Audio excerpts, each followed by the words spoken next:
이번 주일 그 설교 그 유튜브에서 들어봤습니까? 네. 들어봤죠? 너무 잘 나오죠? 네. 오히려 여기보다도 설교가 더 잘 나와요. 그 여러분들이 설교 듣다가 조금 복잡하다 느끼면 다시 유튜브 한번 들어보세요. 너무 좋습니다. 지금 옆에 있는 사람 인사 좀 하세요. 잘 오셨습니다. 하나님이 당신에게 주실 축복을 받으세요. 받아 누리시기를 축복합니다. 아멘. 지금 새 정부가 새로운 인물을 뽑기 위해서 총리나 장관들을 뽑고 있잖아요. 그런데 후보들을 뽑을 때 꼭 거쳐야 할 것이 뭡니까? 바로 국회 청문회에서 그들의 과거, 행적, 그 다음에 부정 이런 걸 확인하는 작업입니다. 대부분 후보자들의 공통점이 뭐예요? 다 문제가 있다는 게 확인되는 거예요. 문 대통령이 대통령이 되면은 이거 꼭 하겠다고 해가지고 5가지 부정 이걸 가진 자는 절대 장관을 세우지 않겠다고 그랬어요. 그게 뭐냐면 병력 멘탈하고 부동산 투기, 위장 전업, 세금 탈루, 논문 표절 이 5가지 원칙을 세웠는데 하게 돼 보니까 여기에 걸리지 않는 사람이 없어요. 그래서 저는 그 총리 이낙연 총리 참 믿는 분이에요.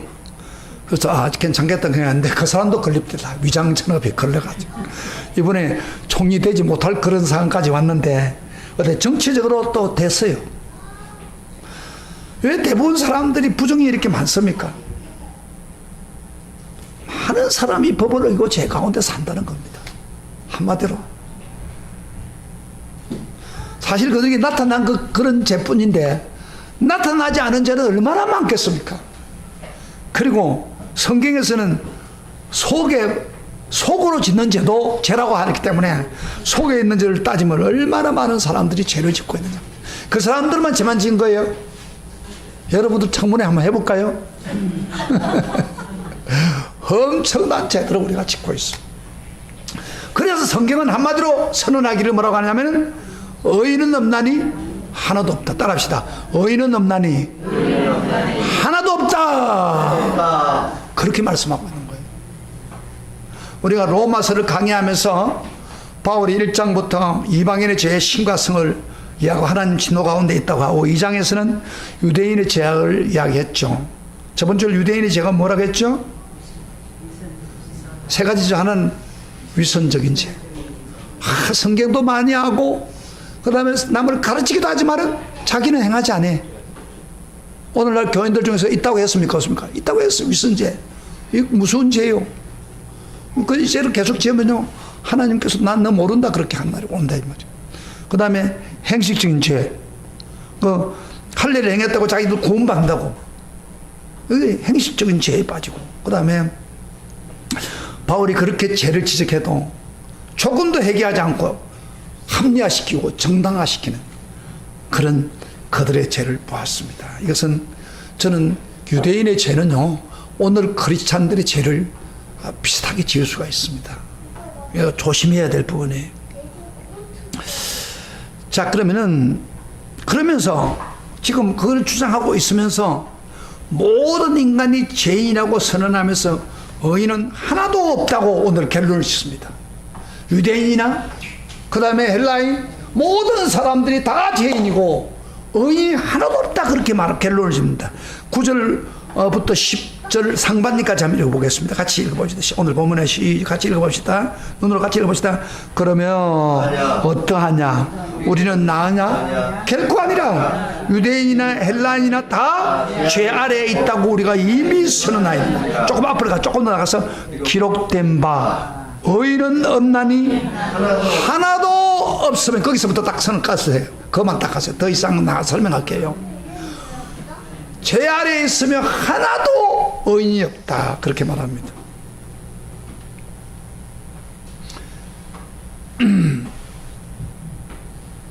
그런데 이걸요 이렇게 선언했다고 그랬잖아요. 우리가 이미 선언했고 기록된 바 의인 없다. 기록된 바는 것은 구약 성경에 있는 그 여러 가지를 인용하면서 여러 성경을 인용하면서 성경 자체에서 이야기한다는 것은 바로 하나님 자신이 의인이 없다, 하나도 없다고 결론을 진 거예요. 우리의 결론이 아닙니다. 하나님이 말씀을 통해서 의인이 세상에 한 사람도 없다, 그런 이야기입니다. 그러면은 하나 물어봅시다. 왜 인간이 한 사람도 의인이 없습니까? 하나도 없다고 했으니까. 나름대로 양심을 가지고 교육을 받고 취향을 통해서 어렵게 살려고 노력하는데 왜 성경은 인간 한 사람도 의인이 없고 하나도 없다고 강조하고 있습니까? 그 이유는요, 오늘 이 이유를 잘 드세요. 왜 우리 인간이, 그러니까 9절에 보면은 9절 하반절에 이런 말이 나옵니다. 자, 보아요. 그럼 너 어떠하냐? 우리는 나으냐? 결코 아니라 유대인이 헬라인이 다, 그 다음에 거기서부터 다 죄 아래에 있다고 우리가 이미 선언하느냐. 따라서 다 죄 아래에 있다고 우리가 선언했다. 다 죄 아래에 있다는 말입니다. 이 죄라는 말이 단수로 나와요. 단수. 굉장히 중요합니다. 죄들이 아니고 성경에는요, 죄를 다룰 때 단수 동사로 쓸 수도 있고 죄들이라고 하는 복수 동사를 씁니다. 그런데 이 차이가 분명히 있어요. 그러면 복수 동사를 죄들이라고 했을 때는 주로 어떤 거냐면은 우리가 흔히 범하는 여러 가지 악한 행위를 이야기할 때 죄들이라고 말합니다. 이것저것 잘못한 것을 두루뭉실 모아서 죄들이라고 그럽니다. 그러나 죄를 단수로 사용할 때는 분명한 이유가 있습니다. 이거 오늘 제 가운데다, 제 단수예요. 단수 뭔지 알죠? 복수 단수. 하나로 기록됐어요. 3인제 단수로 기록됐어요. 그러면서 그건 무슨 의미냐? 이것은 죄의 세력, 죄의 실체를 가리킨 겁니다. 이것은 에베소에 보면은 공중의 근세 잡은 자, 그렇게 말합니다. 근세 잡는다는 건 무엇을 말합니까? 사람을 지배하는 어떤 세력을 말합니다. 공중의 근세 잡다고. 여러 성경에서는 이걸 뭐라고 하죠? 사탄이라고 말하기도 하고 마귀, 악령이라고 그렇게 말합니다. 우리가 굉장히 알기 어렵고 설명하기 어려운 어떤 강한 죄의 실체, 바로 사탄이 배후에 있다는 겁니다. 그래서 우리 인류는 죄 아래에 있다고 하면서 죄의 실체의 지배를 받고 있다는 겁니다. 특별히 죄 아래에 있다 합니다. 아래라는 말이 헬라어로 히포라는 말인데, 이 말은 디모데전서 6장 1절에 이런 말이 있죠. 멍에 아래에 있는 종이라는 말이 있는데 여기 잘 설명하고 있어요. 여러분, 멍에 아래에 있다는 말은 뭐예요? 한마디로 바로 쇠사슬에 묵혀 무거운 짐을 지고 종살이하는 모습을 표현하고 있습니다. 이 사슬과 연결해 볼 때는 죄 아래에 있다는 말은 무슨 말이냐? 무수한 힘을 가진 죄의 소나기, 죄의 근세의 소나기에 꼭 잡혀서 끌려다니는 죄의 종살이하는 인간 모습을 표현하고 있는 것입니다. 이와 같이 세상에 태어난 사람들은 누구나 아담의 원죄 때문에, 아담이 범한 원죄 때문에 예의 없이 죄의 근세, 사탄의 근세에 짓눌려 죄에 붙들려 죄의 종처럼 살고 있다는 것입니다. 이걸 지금 이야기하는 거예요. 우리 인류 역사를 보면 그것을 확인할 수 있는데, 여러분, 사회 전반에 독버스처럼 고개를 들고 범죄가 많이 일어나잖아요. 많이 일어나는데 이 범죄를 막아보려고 피나는 노력을 하죠. 그래서 경찰이 생기고 경찰의 수가 막 늘어나고, 심지어 이 죄들이 너무 심하니까 첨단 기계를 도입하면서 죄를 예방하려고 합니다. 그런데 그럼에도 불구하고 죄는 자꾸 늘어나기 때문입니다. 힘으로 누르면은 처음에는 약간 효과가 있는 것 같이 보이지만은 조금 지나면 아무 효과가 없습니다. 그래서 경찰이 더 많아지고, 근데 경찰이 더 많아지면 범죄도 더 많아집니다. 사실은 잘 보세요. 장비가 발전하면서록 지능범들이 그 기회를 능가해가지고 대죄를 짓고 있다는 거예요. 얼마나 답답한 현실을 보게 됩니다. 이 바로 인류의 그 역사의 발자취입니다. 지금 필리핀에서는 막 두테르 뭐 이세 대통령이 그 민다니안 섬에 막 IS 영향을 받아가지고 막 완전 전쟁을 선포했습니다. 그러다 폭탄을 뒤엎어서 나라를 완전히 하려고 하는데, 그렇다고 해서 죄가 없어집니까? 절대 아닙니다. 왜 그러면 범죄를 근본적으로 퇴치하지 못합니까? 경찰이 많은데도 불구하고. 바로 잘 써요. 죄의 실체를 처리하지 못하기 때문에 그 근본적인 원인이 있는 것입니다. 제가 죄의 실체가 뭐라고 했습니까? 죄의 실체? 바로 사탄. 예? 사탄이 죄를 착착 부추긴다 이 말이에요. 여러분, 죄를 지을 때 그 배후에 죄를 부추기고 있는 거예요. 우리가 생각할 때 이렇게 생각하죠. 잘못한 거 생각했어요. 단순히 우리가 죄를 지을 때 내가 생각을 나쁘게 했구나, 그래서 죄를 지었구나. 저를 보세요. 여러분, 죄를 지을 때 죄 안 지은 사람 손 들어보세요. 다 죄 짓죠. 오늘 아침에 화장실에 가서 새벽기도 하고 화장실에서 어떤 그 분이 막 화장실을 뚜짝뚜짝 두드리는 거예요. 그 화장실 들어가면 여기 표시돼 사람이 들어있다고 그러는데, 그 사람이 있습니다. 그랬더니 밖에 계속 두드리는 거예요. 아니, 그 사람이 있다고 안다니까요? 아니, 아직 대변을 안 나왔다. 엄청인데. 그래서 허겁지겁 해가지고 나는 이렇게 생각했어요. 급하게 이게 급한 사람이 지금 온 거예요. 그래서 할 수 없이 빨리 처리해가지고 나왔는데, 보니까 누구냐면 이 관리하는 아저씨예요. 그 봉투를 하나 들고 여기 뭐 후진자 뭐 하고 있는. 그래서 아니, 지금 저 다 하지도 않았는데 당신 그걸 두드려가지고 지금 이걸 빨리 하려고 그러고 있냐고 막 화를 안 내니까, 이 사람이 저쪽 여기 문이 열려가지고, 그래, 문이 열린 거하고 무슨 상관이냐고. 사람이 짜증 한바탕 했어요. 좀 소리 내고. 근데 인간이 그래서 하고 난 후에 기도하다고, 하나님 조금만 참아도 됐겠는데.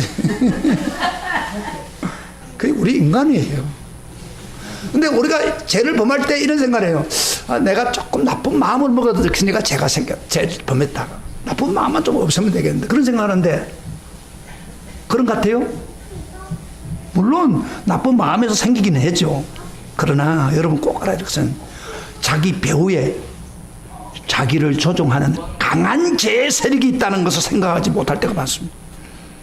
그런 죄의 세력이 있으므로 상상도 못하고 있습니다. 이 죄의 세력, 이 죄의 세력을 처단하지 못한 이상 사회 범죄는 절대 사라질 수 없습니다. 아무리 경찰 수를 들이고 최첨단 장비를 끌어들여서 범죄와의 전쟁을 선포해도 절대 안 됩니다. 지금요, 마약이 한국에 엄청나게 들어온답니다. 동성연애 숨은 곳에서 엄청나게 들어오고 있습니다. 아무리 잡아도 안 되는 거예요. 왜? 죄의 세력이 도사되고 있기 때문에.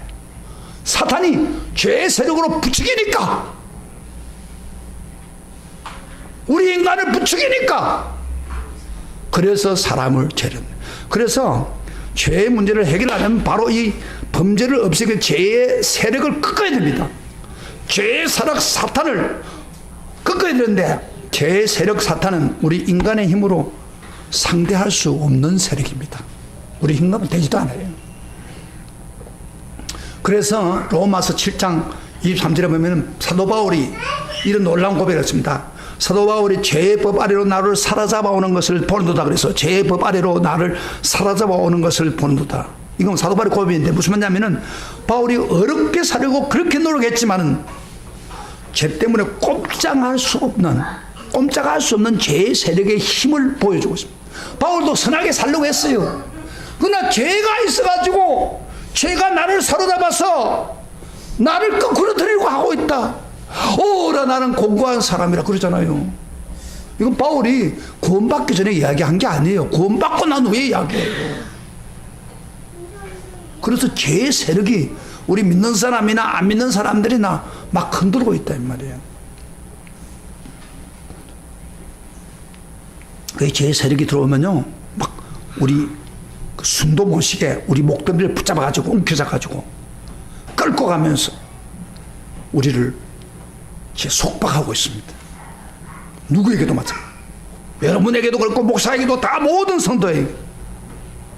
그래서 인간은 스스로 이 무서운 죄의 권리를 벗어나지 못합니다.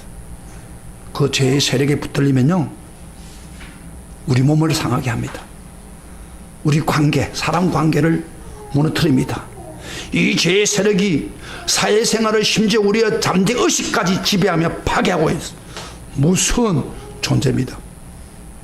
그래서 우리가 이런 죄의 세력에 붙들리고 있는 한 우리 인간은 의를 행할 수 없고 한 사람도 의를 행할 능력이 없습니다.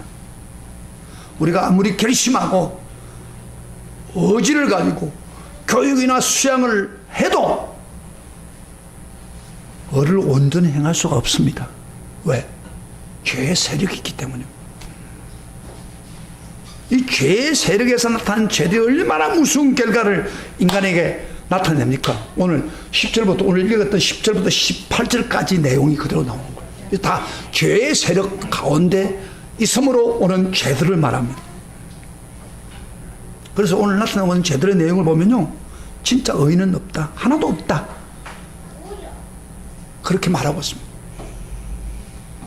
그러면서 오늘 18절까지 내용 전체를 얘기한다면 바로 의인은 하나도 없고 죄 가운데 있는 우리 의인은 하나도 없지만은 세 가지로 이렇게 요약을 합니다. 하나는 인간이 얼마나 무능하고 인간이 얼마나 부패하고 인간이 얼마나 절망적인 것을 이 죄를 통해서 보여줍니다. 세 가지죠. 세 가지를 보여준다고요. 인간이 그러면 얼마나 뭐요? 무능력하고 인간이 얼마나 부패하고 인간이 얼마나 절망적인가. 우리 한번 세 가지를 한번 따라서 한번 해봐요.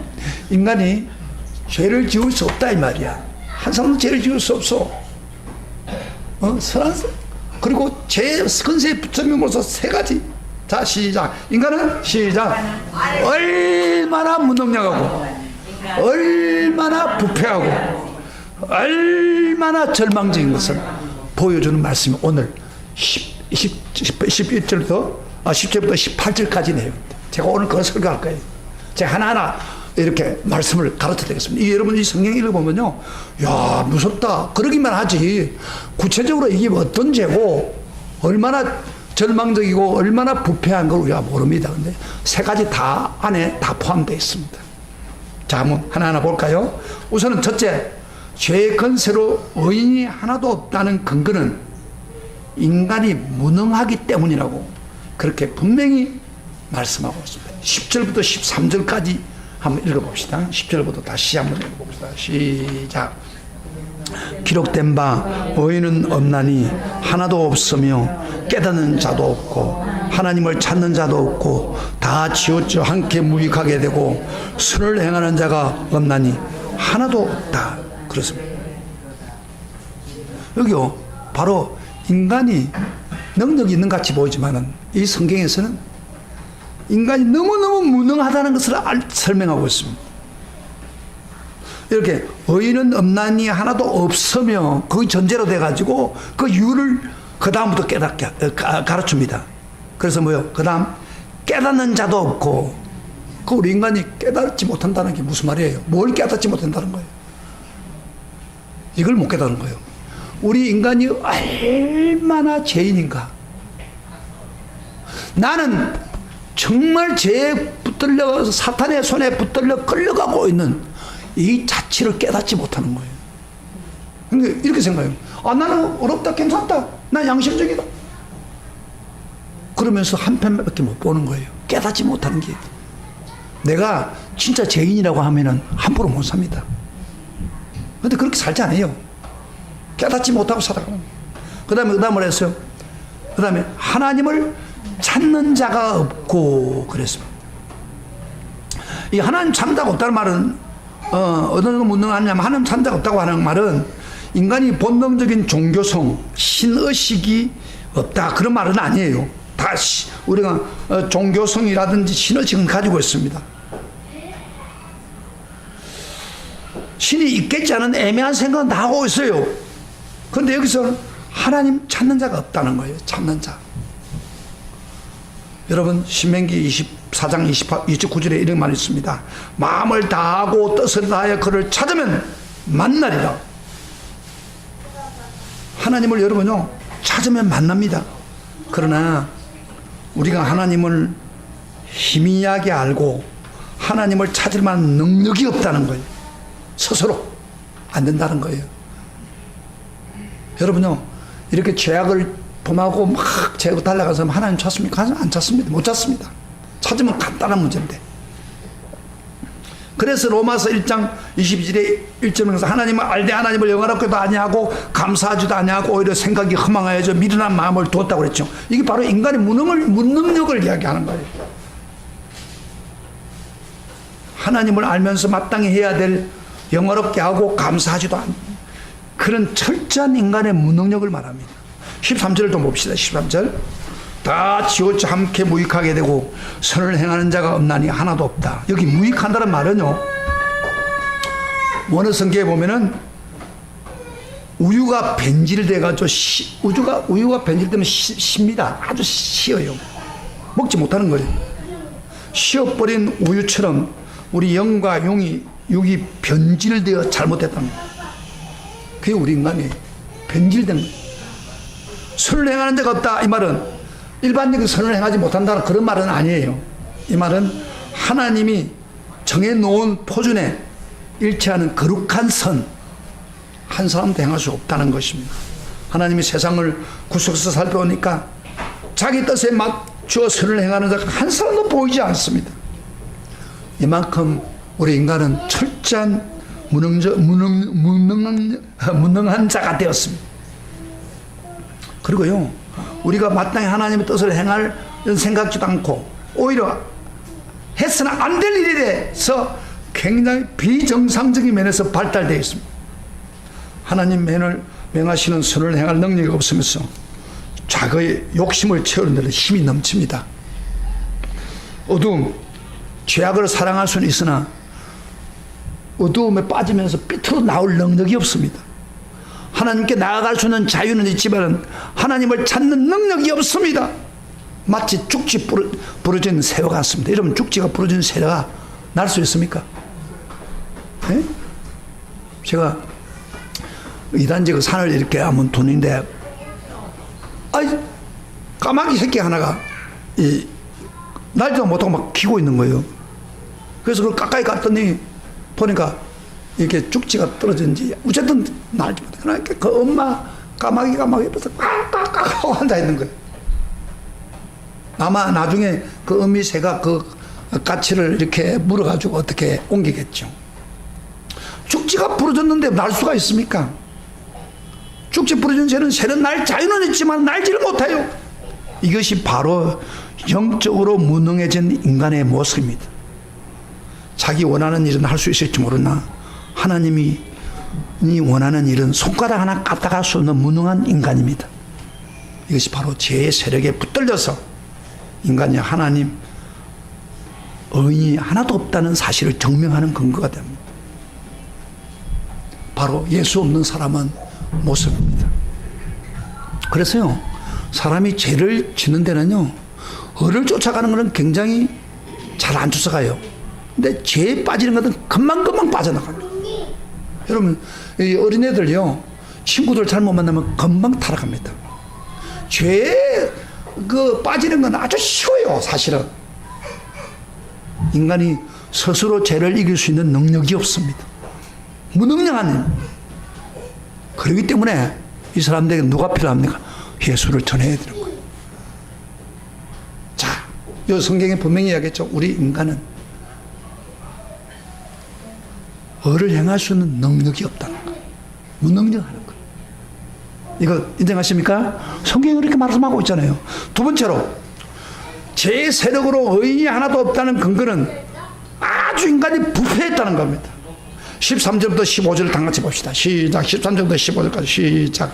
그들의 목구멍은 열린 무덤이요 그 혀에는 속임을 이삼며 그 입술은 독사의 독이 있고 그 입에는 저주와 악독이 가득하고 그 발은 피 흘리는데 빠른지라.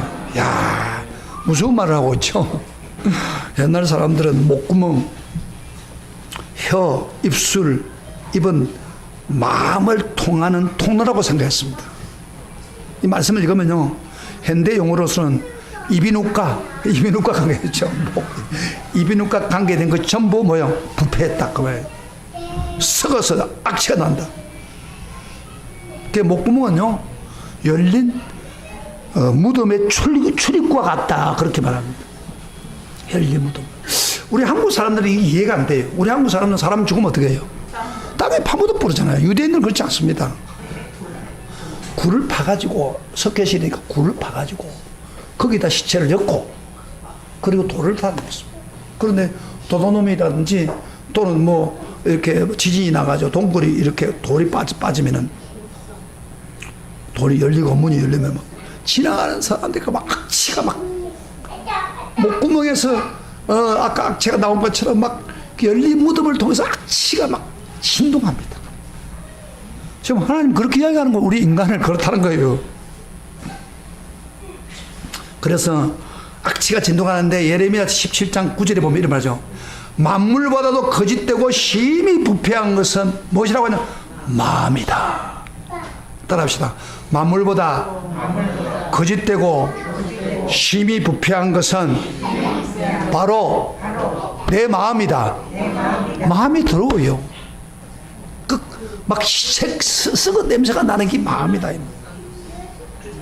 여성들이 거울 앞에서 매일 얼굴을 꾸미잖아요. 화장을 하고, 죽은 김이라고 막으려고 막 때리잖아요. 그런데 안타까운 것은 우리 마음의 부패, 속에서 나오는 부패는 화장할 수 없습니다. 어떻게 막을 수가 없는 게 우리 인간이. 그리고 본문에서 이렇게 또 말하죠. 그 다음에 그 혀로는 속임을 일삼으며 그 입술에는 독사의 독이 있고 그 입에는 저주와 악독이 가득하다. 우리 마음에 거짓말이, 자기가 불리하면 거짓말 막 나옵니다. 더러운 말, 독사의 독 같은 저주, 악독한 말을 막을 수가 없다는 것이죠. 이 부패한 마음은요, 말에만 더럽게 할 게 아니라 행동까지 더럽게 하는 거예요. 그 다음 뭐라 했어요? 그 발은 피 흘리는데 빠른지라. 우리 전 인격이 홍수가 오면요, 홍수가 쓸어가면 홍수에 완전히 의해서 머리부터 발끝까지 더러워진 것처럼 우리 인간은 그렇게 죄에 대해서 부패했다는 겁니다. 여기 피 흘린다는 말은, 빠른다 말은 피 흘린다는 것은 그 살인만 이야기하는 게 아닙니다. 살인도 이야기하지만은 이웃을 향해서 끼치는 모든 해를 끼치는 언동들을 말합니다. 어떤 신학자는 이런 이야기 했어요.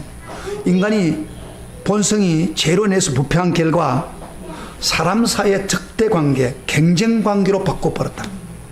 그래서 나와 이웃 사이는 사랑의 관계가 아니고 살벌한 경쟁관계가 되었다.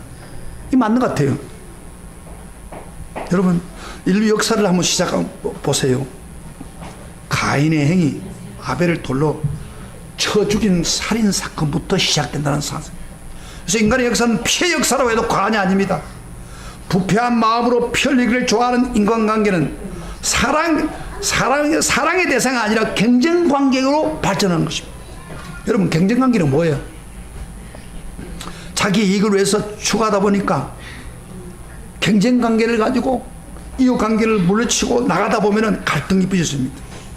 한 사람을 이기면 다른 사람은 져야 합니다. 지는 사람은요, 기회만 있으면 복수를 노립니다. 그래서 승리한 사람도 불안한 거예요. 왜? 쫓아올까 싶어서. 그게 우리 인생 삶이에요. 경쟁관계, 사랑의 관계가 아니라는 거예요. 인간이 공부할 때도 경쟁관계예요. 1등이니 2등이니 몇 점이 돼야 대학을 들어가고, 경쟁관계예요. 그 경쟁관계 때문에 애들이 힘드는 거예요. 그게 오늘 우리가 살고 있는 삶이에요. 제가 요새 드라마를 보니까 드라마의 그 공통점이 뭔지 알아요? 여러분, 드라마는 줄거리의 공통점. 요새는 그러나요? 금수저가 흑수저를 괴롭히는 게 나와요, 우선. 처음에. 그러다가 흑수저가 당했어요. 당하고 나니 어떻게 해요? 금수저한테 복수하는 거예요. 이게 드라마의 줄거리예요. 대부분 드라마 다 그래요. 경쟁 관계에 있는 우리 인간을 이야기합니다. 부패한 우리 인간을 이야기하고 있는 거예요. 그러니까 복수하면 막 좋지요. 막 흑수저에 있는 사람들은 복수하면 막 통쾌하죠. 근데 다 그게 전부 경쟁 관계에서 오는 거예요. 그 부패한 인간을 점거하고 있는 거예요. 여러분, 혹시 여러분 중에서 신앙생활 하다가 내 마음이 왜 이렇게 부패한가? 왜 마음이 이렇게 더럽는가? 가슴을 쳐본 적 있습니까? 내 마음이 왜 이렇게 더럽노? 안타까워서 나를 치면서 안타까워 한 적이 있어요. 있어요? 있는 사람 아멘 하시기 바랍니다. 잘하세요. 들어봐요. 이렇게 가슴을 쳐보지 않은 사람은 지금 완전 눈에 감겨 있는 사람. 가슴을 치본 사람은 그래도 내가 죄인이구나, 부패했구나 깨닫는 거예요. 그러니까 덜 부패하게 노력하는 거예요.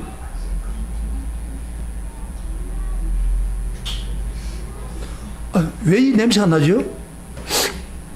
이게 냄새가 왜 이러지? 밥 냄새야? 아니면 냄새가 뭐예요? 한번 옆으로 서다 보세요. 보세요. 냄새가 뭐예요? 맡아봐요. 냄새 납니까? 안 나요? 주변에 있는 사람들 냄새 안 나요? 마음으로부터 오는 냄새 안 나요? 영적 눈이 열리면요, 벌써 냄새가 보여요. 냄새가 맡겨집니다. 이 우리 인간이 이렇게 더러워요. 부패해요. 따라합시다. 내가 이렇게 부패한 사람이다. 아멘. 이걸 인정해야 돼요. 성경은 그렇게 말하고 있어요. 목구멍에서 막 악취가 나오는 거예요. 그 다음 세 번째, 한 가지만 더 봅시다.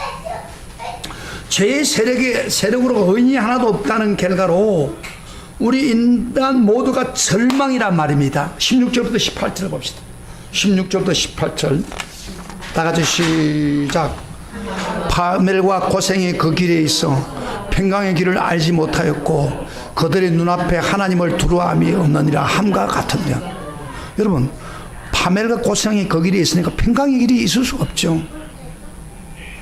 이 얼마나 이렇게 절망입니까? 여러분, 자기가 가는 길에 죽음밖에 없고 절망밖에 없다고 하는 사실을 여러분 안다면 얼마나 실망하겠습니까? 그런데 그걸 향해서 정신없이 달려가고 있습니다. 우리가 7, 80년을 살고 그 다음에 무엇이 기다리는 것을 모른 채 막 인생을 흐물거리면서 앞으로 달려가고 있습니다. 근데 잘 보면요, 얼마나 절망 가운데 가고 있습니다. 성경은 한 번 죽는 것은 정하신 것이요 그 외에는 심판이 있다고 했어요. 우리 죄에 대해서 심판이 있습니다. 심판으로 우리 지금 달려가고 있는 거예요. 지금 이것도 모르고 막 허우적거리고 달려가고 있어요. 하나님 앞에 가면 죄에 대한 책값을 반드시 치러야 됩니다. 그래서 우리 인간은요, 이렇게 죽음을 향해서 심판항에 달려가고 있는 우리 인간에 무슨 평강이 기대됩니까? 희망이 있습니까? 다만 끝이 보이지 않은 절망뿐입니다. 더 기막힌 사실은 우리가 절망이라고 하는 것을 알지를 못하고 있다는 사실입니다. 우리의 미래가 절망이라는 것을 깨닫지도 못하고 달려가고 있습니다. 이거 얼마나 기가 찬 거예요. 그게 우리 인간이란 거예요. 평강이 없습니다. 그리고요, 자기 운명이 절망이라는 사실을 좀 모르고 무지가 달려가는데, 그러니까 하나님을 두려워하지 않습니다. 안하무인격입니다. 그래서 그들 앞에 모시오 하나님을 두려움이 없다. 여러분요, 나의 생사복을 주장하고 있는 창조자 앞에서 우리가 두려워해야 정상이에요? 두려워하지 말아야 정상입니까? 두려워해야 정상입니다. 두려워하는 사람은 희망이 있어요. 잘 보세요. 우리 앞에 정말 그 우리 생사를 주장하고 있는 그 하나님을 두렵고 떨림으로 섬길 때 희망이 있는 거예요. 그런데 많은 사람들이 이걸 두려워하지도 않고 조금도 두려워하지 않고 달려가고 있다는 거예요. 하나님 앞에 눈을 지켜들고 냉소를 할 정도로 얼마나 절망한 존재로 살아가는 우리 인간입니다. 우리 모두 인간의 혈관 속에는 착하고 어려운 동생을 덜판에 잔인하게 돌을 쳐 죽인 살인자 가인의 피가 흐르고 있다는 사실을 잊어서는 안 됩니다. 여러분요, 동생을 죽이고 난 후에 하나님이 그랬어요. 야, 내 동생 어디 있느냐? 하나님 다 알고 있으니까. 그랬더니 가인이 뭐라고 대답했습니까? 우리 같으면 어떻게 해야 돼요? 하나님 두려워하는 사람이라면 하나님 잘못했어요 벌벌 떨면서 하나님 용서해 주 이래야 되는데, 가인은 뭐라고 했어요? 내가 할 게 뭐요? 내가 가인을 지키는 자입니까? 하나님 두려워하는 마음이 없기 때문에 그런 소리 하고 있는 거예요. 이런 사람한테는 뭐가 있어요? 절망밖에 없어요. 자, 제가 오늘 이런 설교를 들으면서 그 졸고 앉아있고 이런 설교를 들으면서 막 매하게 앉아있는 사람 문제가 있는 거예요. 지금 우리 인간의 미래를 지금 이야기하고 있는 거예요. 성경은 내 이야기가 아니에요. 여러분, 지금까지 본문을 제가 제 근세 가운데 포성 당한 채 지금 끌려가는 인간 모습을 지금 표현하고 있는 거예요. 그래서 인간은 한 사람도 원인이 없다는 것은 인간이 얼마나 무능하고 얼마나 부패하고 얼마나 절망이 있는 존재를 여러분에게 말씀하고 있는 거예요. 이건 바울의 말이 아니에요. 바울의 생각이 아니에요. 강단에 설교하는 어떤 사람의 주장도 아니에요. 이건 바로 하나님 말씀이에요. 하나님 판단이에요. 그래서 성경 본문을 이렇게 인용하잖아요. 구약에 있는 걸 인용한다는 것은 하나님이 선언한 거예요. 그렇기 때문에 우리 인간은 한마디로 말해서 뭐예요? 죄 가운데 있을 뿐 아니라 바로 의를 행할 수 있는 것은 불가능한 우리 인간이에요. 그래서 얼마나 우리 인간이 약하고 부패하고 무능하고 절망적인 것을 성경은 자세히 이야기하고 있는 거예요. 자, 이 성경대로 한다면 우리 인간은 한 사람도 구원받을 사람 없습니다. 예? 이렇게 부패한 우리 마음, 이렇게 절망적인 우리 마음 가지고 무슨 구원을 받겠다는 거예요? 의를 행할 수 있는 능력이 전혀 없는데 우리가 무슨 구원을 받는단 말이에요? 불가능해요, 사실은. 성경은 그렇게 이야기하고 있는 거예요, 지금. 그러나 우리가 그래서 복음이 필요한 거예요. 우리 모두가 복음이 필요한 거예요. 복음밖에는 다른 길이 없습니다. 어떻게 우리 인간이 구원받을 수 있습니까? 우리 행위로는 불가능합니다. 그러나 우리 복음을 듣고 복음을 믿는 것밖에 다릅니다. 자, 복음을 올바르게 믿으려면 어떻게 해야 되느냐? 첫 번째 단계를 통과해야 됩니다. 그게 뭡니까? 제일 중요한 게 있어요. 우리가 복음을 믿고 구원받는 가장 중요한 것, 자신을 정확하게 아는 길입니다. 성경 말씀 그대로 그걸 인정하는 길입니다.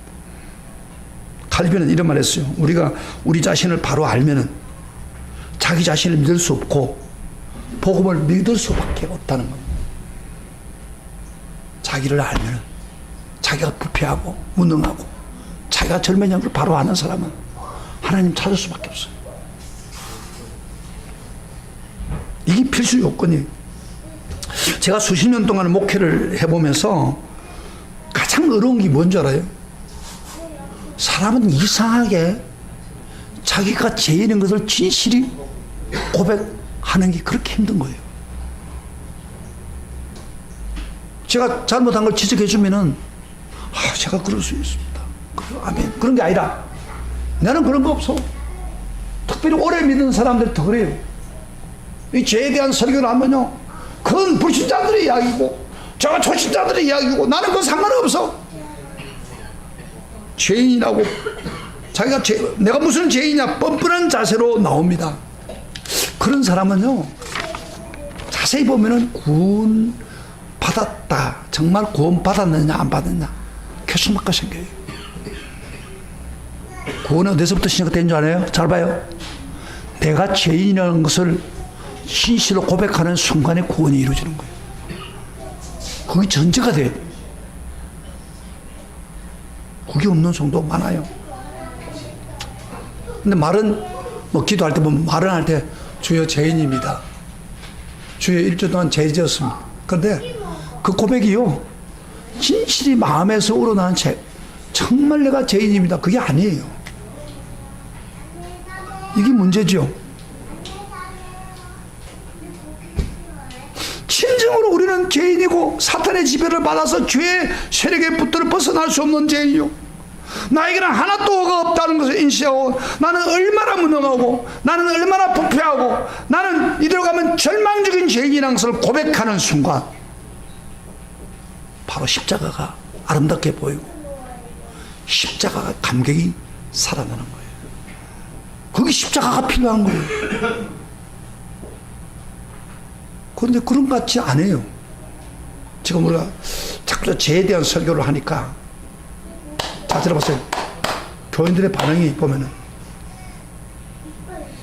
나는 뭐 상관없어, 왜 목사님 자꾸 죄 이야기만 해, 구원 십자가 좀 예수님 이야기 하지 않고, 말은 안 하지만은 마음에 그런 표현하고 있습니다. 여러분, 진짜 자기가 죄인인 것을 깨닫지 못하면 구원 없습니다. 이게 복음이에요. 그저 뭐 예수 믿고 적당하게 이렇게 빠져 나가니까 그만 끝나는 구천 아닙니다. 그래서 제가 로마서를 강의하는 이유가 다시 한번 우리 자신의 구원을 확인해 보자고 말이에요.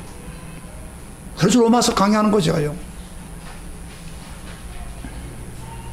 여러분, 물에 빠진 사람을 구원할 수 있는 길이 뭐예요? 물에 빠져가지고 다 죽어가는 사람 버부덕 허우적거리고 있을 때 그때 가서 뛰어들어가면 똑같이 죽어요. 그 물에 빠진 사람 건드는 거 한번 봐봐. 거의 다 죽어갈 때 가서 건지는 거예요. 마찬가지입니다. 우리도 내가 죄인입니다, 나는 부패합니다, 나는 너를 행할 수 없는 사람입니다, 나는 죄인 중에 개수입니다.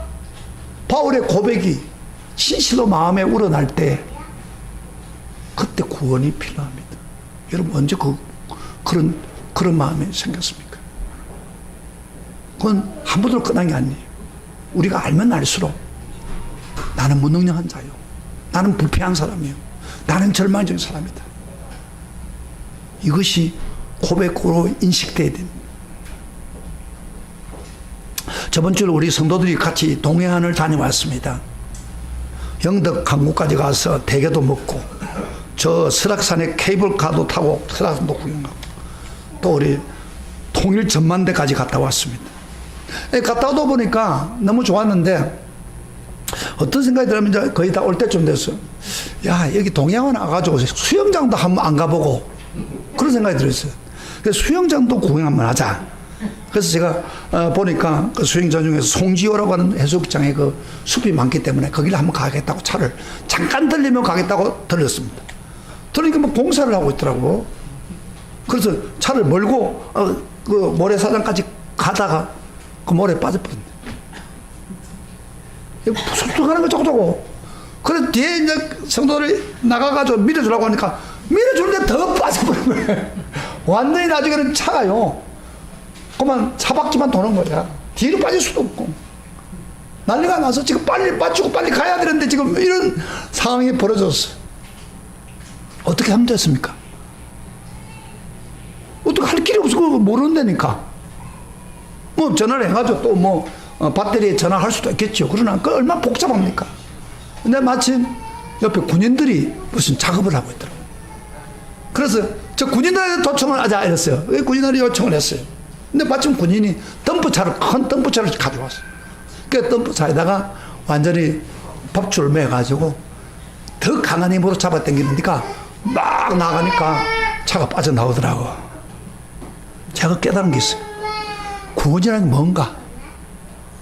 여러분, 구원이 뭡니까? 도저히 헤어나지 못하는 순간에, 우리 힘으로 자입으로 안 되는 순간에 뭐가 필요해요?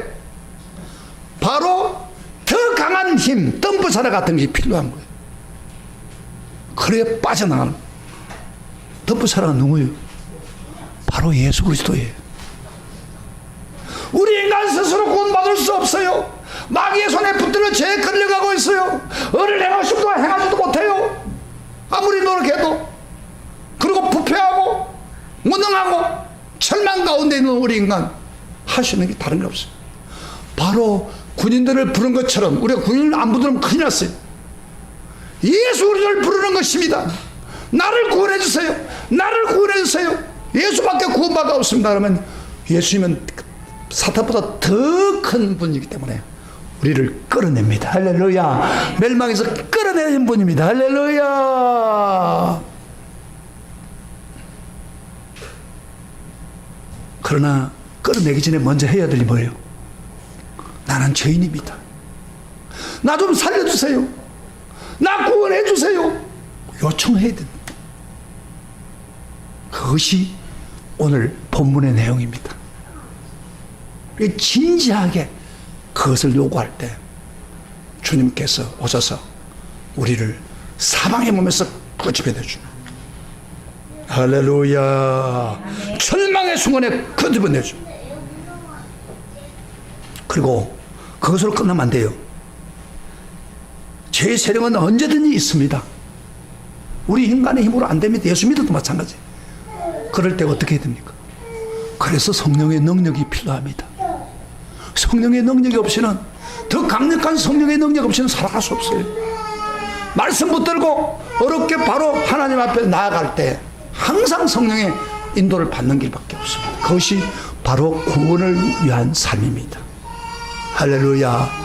이것이 필요합니다. 오늘 이거 필요하신 사람 아멘 하시기를 축복합니다. 나는 죄인이고 아무것도 할 수 없다는 것을 인정하시기를 바랍니다. 우리 다 같이 일어나서 찬송 하나 부릅시다. 여러분, 찬송 부르는 것은 그저 노래 부르는 게 아닙니다. 찬송가 보면은 우리가 정말로